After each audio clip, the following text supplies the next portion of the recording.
Detroit, Motown, Motor City, Rock City. The Metro Detroit area is home to 4.3 million people. Founded as a fort in 1701 by French explorer Antoine de la Motte Cadillac, this industrial titan of American life still produces a luxury car that bears his name. At the turn of the 20th century, the Gilded Age gave way to new automotive pioneers.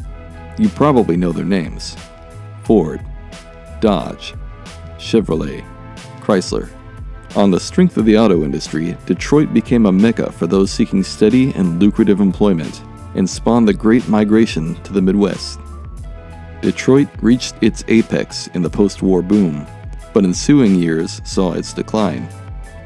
Racial tensions, high unemployment, and middle-class flight to suburbs were all factors contributing to its decline. But throw a long enough lens at history, or just live long enough to experience it yourself, you'll find all things have a way of being cyclical. Like a phoenix rising from the ashes, the city of Detroit and its namesake pizza are experiencing a full-blown renaissance.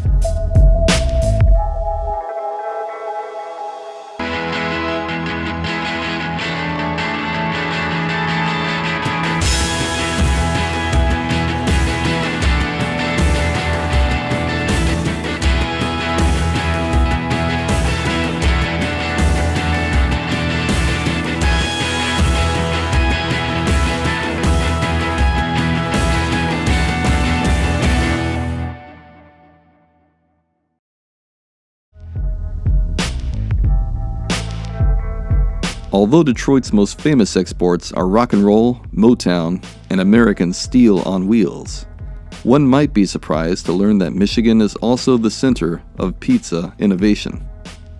Little Caesars was founded here by Mike and Marian Illich.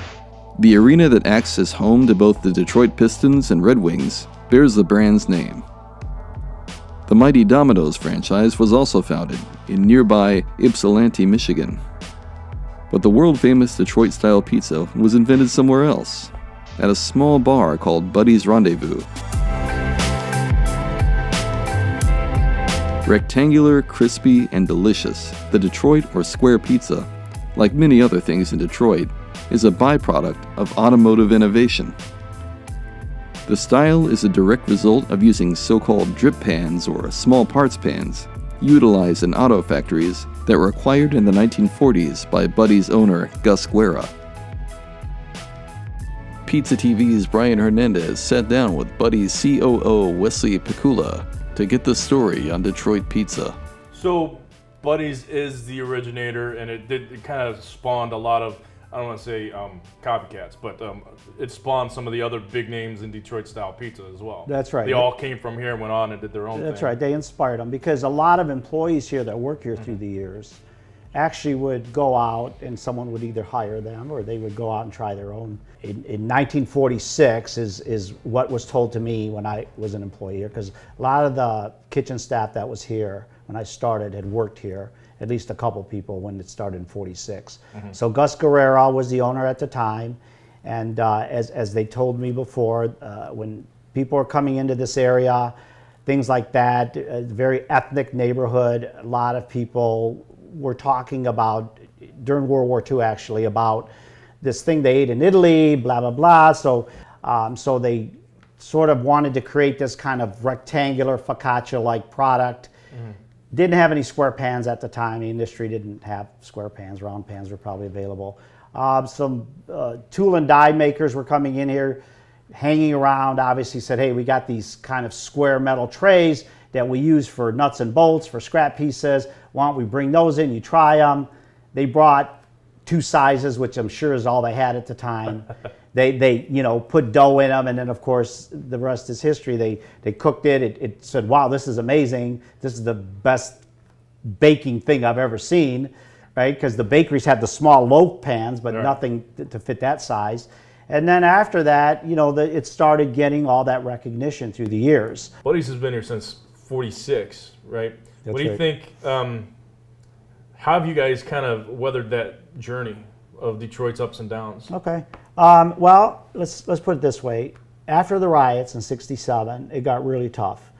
'67, '68 was a tough part for Detroit. A lot of the suburban communities and even areas out of the outskirts of the city started sort of moving away. So a lot of the neighborhoods, left a lot of void. Homes were abandoned. People weren't moving into these areas. The school systems kind of went down. So Buddy's was always on this corner. Buddy's made memories for a lot of people. And so we were able to get people to come back into this area even after Detroit started faltering.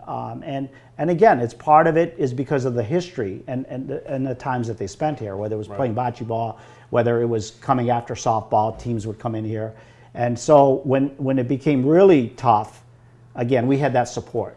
And then when Detroit started slowly coming back and they put the arenas downtown, people would then come off the freeway, visit the Buddies, and then head downtown. So we did get a lot of help along the way. But I think a lot of it, though, was the brand loyalty that the people had through the years. Of course, the point of any visit to Buddy's is primarily for the pizza. So the flavor you're getting, and again, I think with Buddy's we look for balance more than anything. We want the pizza just to taste good. We don't want one thing just to be crazy sticking out and then all of a sudden it throws the balance of the food off. Very light and fluffy, great cheese bowl, great flavor, and that's just brick cheese? That's just brick cheese. The pans, they kind of originated out of just necessity or lack of having good pans. That's right. It's like we just have a couple pans, why don't you use those? That's right.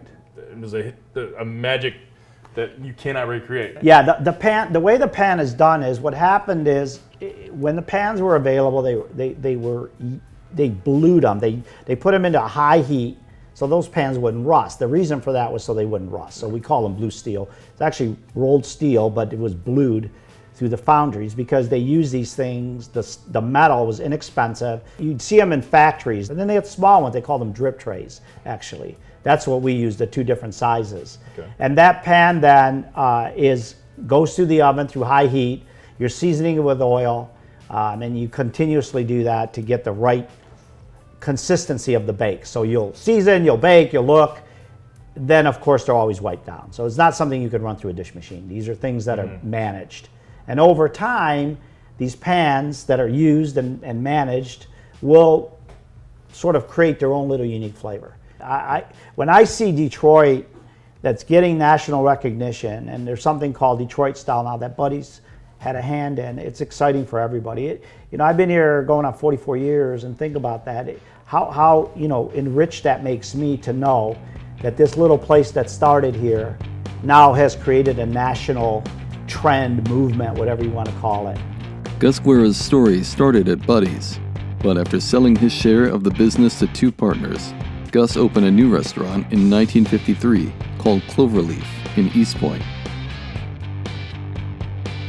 Here he continued to produce his unique Detroit pizza style, where today his family still carries on the tradition. Using the same time-honored techniques and loving attention to detail, the next generation of Guerras produce the same delicious product that Gus invented over 70 years ago.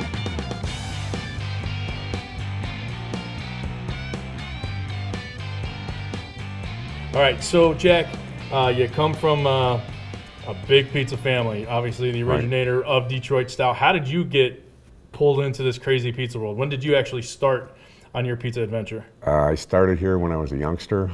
What age, I don't remember, because I'd always come down here with my dad. It didn't matter, right? Because I wanted to be around my parents, and they wouldn't let me do a lot for a while, but after they started getting busier, they started putting me on the line, making pizzas. When I got big enough and tall enough, I could start pulling them.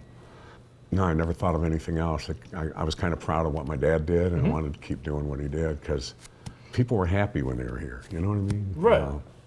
It's kind of that instant gratification. You can see what you're doing is pleasing people. Right, exactly. Okay. Exactly. All right, so now your dad was the originator of Buddy's. He originally opened Buddy's, correct? Right.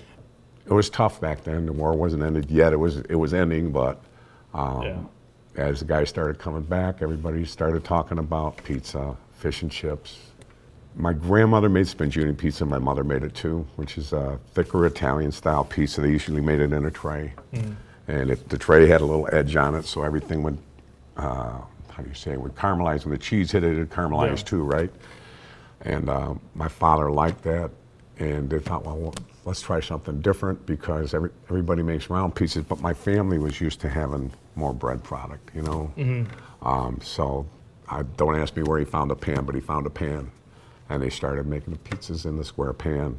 They used to use them for auto parts. What do you think makes Detroit Detroit? Is it an attitude? Is it a feel? Detroit, it was always, to me, it was wheels, it was cars.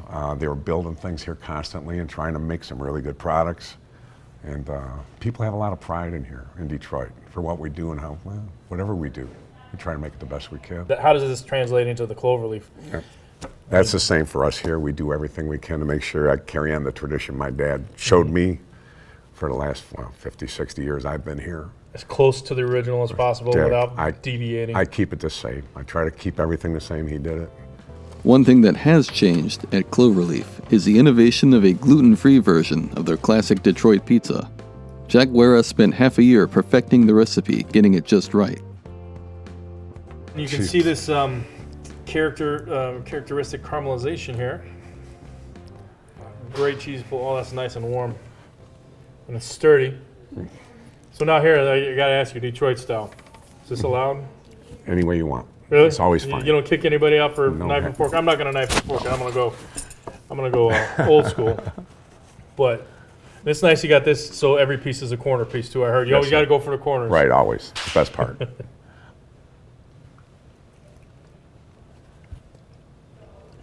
Oh wow! First thing that hits me is that sauce. Yeah. This stuff's good. Thank you. That's another thing about our pizza too. If they say Detroit style pizza is this and that. If you don't bake the sauce on top of the pizza, not underneath the cheese, on top and let it reduce a little bit, it's not Detroit style. Well, even just on the flavor on this too, and then it was very crunchy on the bottom and soft. It's now this is a little thinner than your traditional. Just a little, yeah, probably about a 1/4 inch thinner, but we got some variation in there, and everybody has tried it liked it. So light and fluffy. It looks thick, but it's not dense. It's not going to be heavy. And definitely the crust, the corner, the edges, get that crunch. I don't know if you can hear it. All right, so gluten-free, you win, you pass. Very good. That's okay. Oh yes, very, very, very good. So I mean, if I got this, I would just thought it was a slightly thinner Detroit style. That's what we were hoping to do. With the history of Detroit pizza written, we turned our eye to one man who's working on writing the next chapter of putting Detroit pizza on the map. Sean Rendezvous has gained culinary acclaim specializing in Detroit style, winning numerous competitions. When not dominating the competitive culinary world, he is hard at work every day building his growing pizza business and spreading the Detroit style pizza far and wide. I mean, going back when I was a kid and through the years, I don't think anyone really labeled it Detroit style pizza. I mean, there was some newspaper articles, you know, Detroit Free Press when Chicago and Detroit were going back and forth that they said Detroit style, but for me it was pizza. I thought this pizza was everywhere. So growing up, I never really thought I'd be in the pizza business, but I was always had an entrepreneur heart. 18 years old, I got a job as a delivery driver working for Cloverleaf Pizza. After a year, I worked my way up to assistant manager / manager, where the guy that I worked for, the owner of the Cloverleaf carryout, he was working 7 days a week, so I let him have a day off and started managing Sundays for him. About a year after that, we actually took over the place. Okay, so now flash forward to Detroit Style Pizza Company. Yes. What year is this? When did this all begin? We launched Detroit Style Pizza Company in 2012. Okay, and this was in a partnership with you and your mother, correct? Correct, yeah. Me and my mother actually partnered up when we first bought the Cloverleaf Pizza location in '97, and then, you know, after the years in 2012, you know, my personal mission, which was, you know, after winning some awards in 2009 and on, you know, my personal mission was to get this style on the map, so we kind of morphed my personal mission into our company, which is now Detroit Style Pizza Company. Okay, so now you just mentioned that you won some awards in 2009, pizza competitions. Yes. Did that kind of fuel your desire to keep pushing them out and make it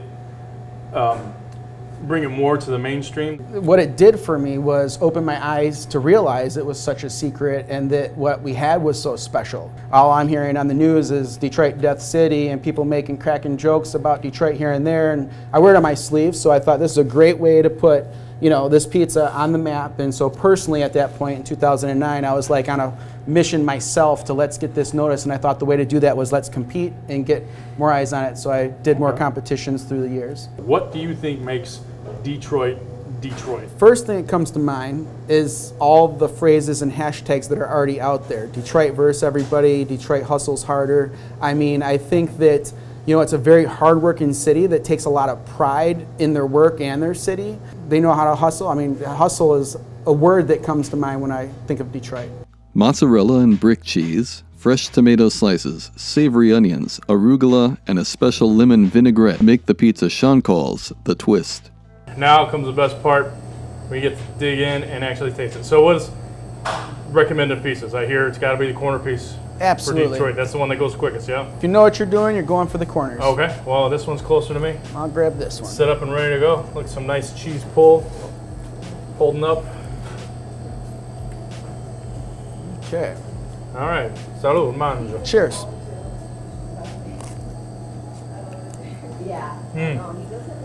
Dough's light and airy. Again, like I said, it holds a lot. There's a lot on there, and it's holding up. Unflavored from the onions and tomatoes, obviously, a couple of my favorites, but it's also that arugula.